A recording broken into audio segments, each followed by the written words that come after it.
na rin naman yung bag niya. Ngayon, i-unpack na natin itong laptop. Okay, no? Inabot pa kami ng ulan. Sa daming tao kasi. So,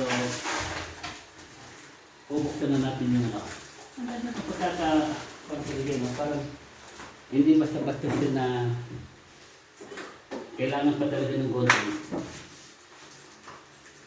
Ayan. Basang-basa pa ako eh. Dahil umuulan na. Bumabiyahe kami sa motor lang.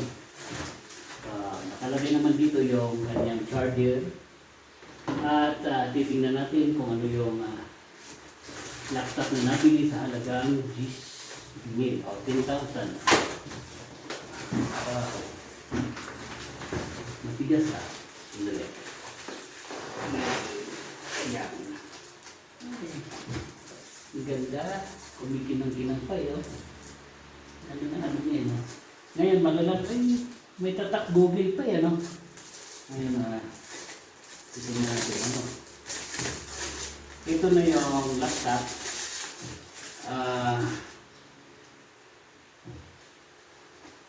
Lenovo. Maganda rin yung brand niya, no? Lenovo. Ngayon, bubuksan na natin. Siguro naman na full bat siguro ito, no? Hindi na natin isasaksak sa kuryente.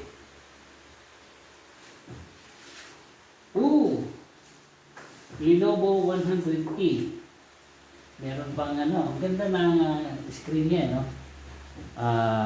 Ngayon, ito. Close lang natin. Battery is low. Sasaksak na nga natin. Nag-low na po yung battery. Kailangan na natin. Just a moment, please. Ito raw yung kanyang lalagayan ng supply. Ngayon, tingnan natin yung mga speak niya, no? Kung ano yung nilalaman ng speak niya.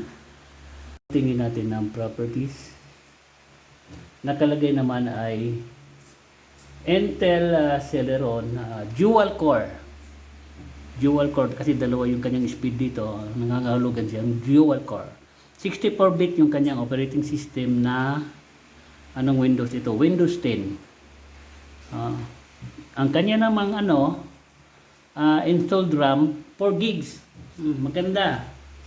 4 gig. Mabilis na rin para sa mga editing ng video tulad ng mga ProShow o Sony Vegas. Pwede na po siya pag-edit ng inyong video.